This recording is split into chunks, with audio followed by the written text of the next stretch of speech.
Assalamualaikum warahmatullahi wabarakatuh. Bismillahirrahmanirrahim. Bismillahirrahmanirrahim. Bismillahirrahmanirrahim. Bismillahilladzi la yadurru ma'asmihi syai'un fil ardi wala fis sama'i wa huwas samiul 'alim. Bismillah wa billah walhamdulillah. Allahumma salli wa sallim ala sayyidina Muhammadin wa ala alihi wa sahbihi wa sallim. Saudaraku yang beriman, saudaraku yang beriman yang dirahmati Allah Subhanahu wa taala, yang senantiasa kita dalam lindungan Allah, dan semoga kita dilimpahkan dengan rezekinya, dimudahkan segala urusannya, dan sehat jasmani, sehat rohani, lahir dan batin kita. Tetap istiqomah dalam menjalankan perintah Allah dan menjauhi semua larangannya. Saudaraku yang budiman, yang beriman, dirahmati Allah Subhanahu wa taala. Ada salah satu yang namanya penyakit, yang penyakit itu adalah yang paling dikhawatirkan di antara manusia.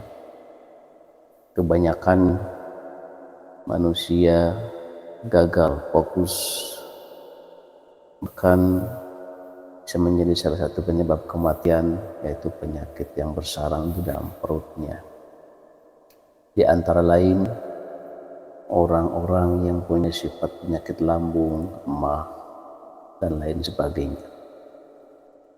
Meskipun sebabiahnya bisa menimbulkan dari rasa, dari pikiran, pusatnya, penyebabnya datangnya penyakit, berbagai macam-macam penyakit, ada dari salah satu pikiran, memikirkan sesuatu yang begitu tak kunjung selesai, memikirkannya begitu mendalam, dengan perut yang kosong akan menimbulkan, mendatangkan penyebab penyakit perut, emah, stroke, saraf, dan lain sebagainya.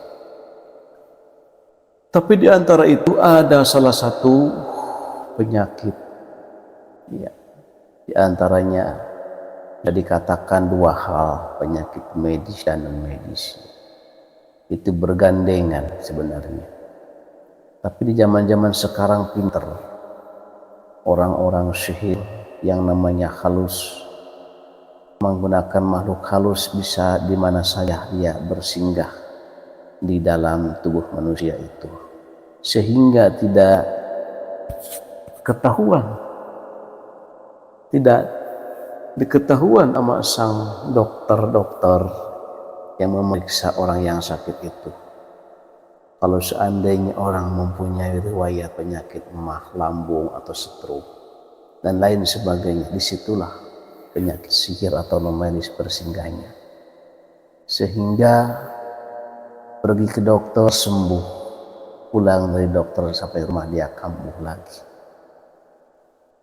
Ada salah satu kisah, ada salah satu pengalaman waktu zaman dulu, zaman seketika belum rumah tangga atau masih perjalanan. Ada salah satu saudara kita di wilayah Kabupaten Majalengka. Di situ banyak teman main, teman seperjalanan, teman di pondok. Di situ istilahnya banyak. Tak sengaja lagi main di rumah teman, ketemu teman. Dia asal usulnya mungkin tahu, ada salah satu perjalanan, dia menanyakan, Kang, dia berkata, Kang, ada apa? Cobalah lihati paman saya. Dia sakit sudah 3 tahun. Sakit apa? Ya lihat aja nanti di rumah. Di seketika itu pribadi sambil main dan silaturahim, tidak sengaja untuk mengobati seseorang, tapi cuma lagi main. Tapi oleh karena itu kita terpaksa datang ke rumahnya. Di sana banyak orang dan ada orang yang sakit, bapak-bapak udah tua, itu udah kurus banget, tinggal tulang dan kulitnya aja, tapi perutnya itu Masya Allah gede kayak orang 7 bulan.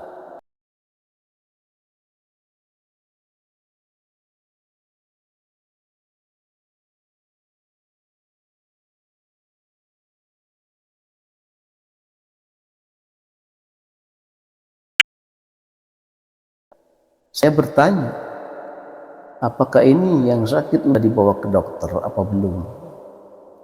Kata salah satu istrinya, udah dibawa Cirebon dan Kuningan, di sana normal, tidak ada apa-apa. Bahkan disarankan harus dioperasi atau keluarga tidak mengizinkan. Kenapa? Karena mengkhawatirkan dan meragukan. Sedangkan biaya operasi itu tidak sedikit mahal, yang ditakutkan keluar uang banyak tapi tidak sembuh, mana ujungnya kematian. Itu yang banyak terjadi. Di seketika itu dia memohon kepada intinya, minta bantuannya. Barangkali ada izin Allah, barangkali ada wasilah. Tapi pribadi insya Allah ada izin Allah. Saya coba untuk memegangnya dengan bismillah. Tapi begitu saya pegang, saya kayak meraba setrum, langsung kena tenggorokan, langsung batuk. Langsung batuk 3 kali. Oh, ini penyakit ini ada unsur sihir. Dalam arti kata istilahnya non medis. Sebab pernah ada yang mengobatin sebelumnya sampai pakai keris pusaka ditojosin ke perutnya sampai keluar darah, tetap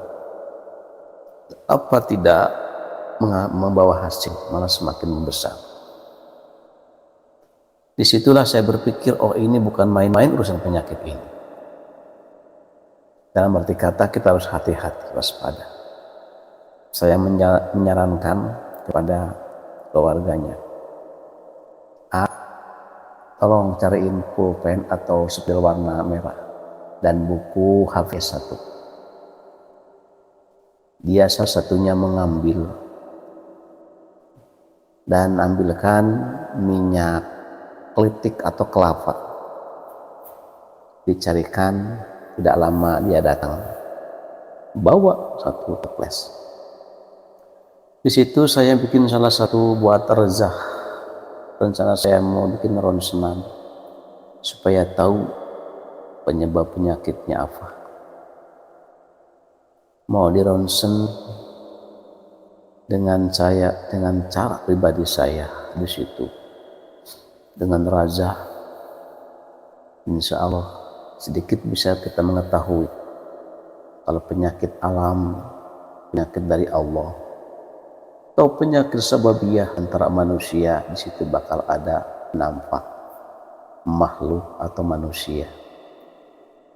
Atau seandainya yang sakit ini akan terbawa meninggal, tidak lama usianya, di situ ada simbol akan meninggal. Tapi sebagai kode etik tidak boleh mengatakannya kepada keluarganya dia akan meninggal, tidak boleh, karena itu kode etik pengobatan. Setelah itu saya dipraktekkan itu ya, di perutnya itu pakai minyak kelapa asli, lalu saya ronsen dengan kertas itu selama 10 menit. Saya ambil, di situ nampak ada beberapa kepala manusia dan kepala hewan, dan ada gambar-gambar makhluk-makhluk yang lainnya. Ini menandakan penyakit bukan penyakit alami, tapi ada wasilah antaranya sihir atau dinamakan sang. Di situ salah satu anak yang paling gede, Kang, siapa sih yang ngerjain orang tua saya?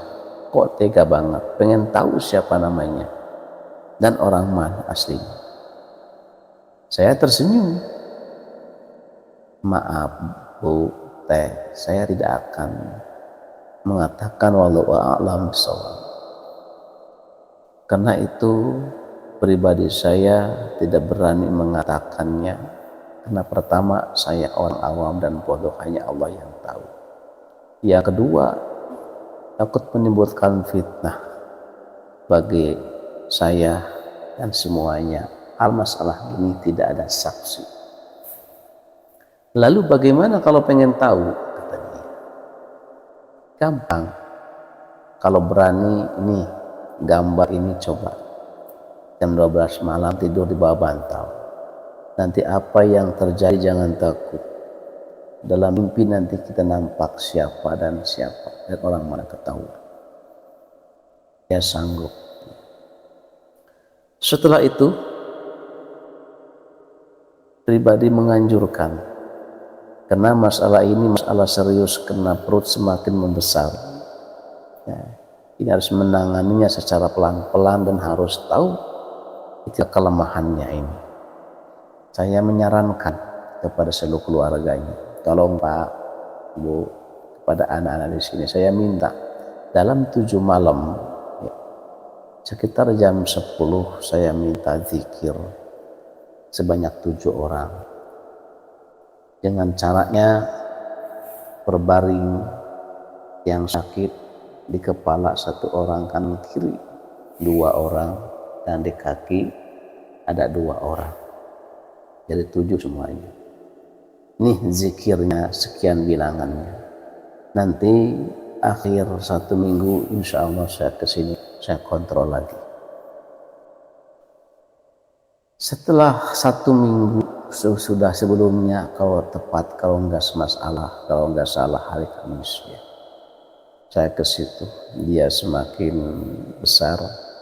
Saya cari-cari perutnya ini, karena kalau tidak metus, kalau tidak keluar ini nanah atau darahnya ini, tidak akan sembuh. Saya mencari celah untuk bisa membitukannya, meletuskannya, itu lubangnya itu situ. Ada salah satu benjolan, oh di sini. Setelah itu saya istilahnya bertawasul. Ya, ada salah satu wallahu a'lam, dengan kemurahan Allah, rahmat Allah. Coba cariin tutut sebanyak-banyaknya, cuci yang bersih, nanti diuleg yang halus. Nyari tutut dapat, lalu diuleg, alhamdulillah halus. Saya popokin itu amal benjolan itu. Tapi aneh, tidak terasa gatal, tidak terasa bau, popokin aja dengan doa-doa kita. Ini mah harus bucat dulu, atau harus istilahnya meletus dulu, ya. Insya Allah nanti besok pada hari Jumat, insya Allah ini akan keluar. Setelah itu pribadi pulang. Setelah pulang itu sekitar jam 2 ada telepon. Alhamdulillah Kang, ini si bapak mau ngeluarin darah dari perutnya itu, dari bungkulnya itu, yang tutut itu dia keluar meletus. Udah beberapa samping sarung pakai darah. Ya udah nggak apa-apa. Yang penting dia pakai dokter supaya gak infeksi. Setelah itu saya diamin. Setelah 1 minggu, kalau nggak salah 10 hari, ya pribadi kesana lihat dan ngontrol.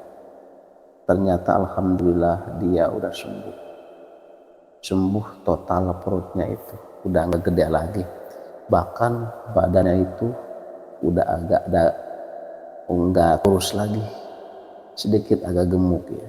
Dia bisa lagi duduk di kursi, dia udah bisa makan, bisa merokok lagi. Ya saya alhamdulillah bersyukur kepada Allah Subhanahu wa taala. Disitulah pribadi ngasih nasihat.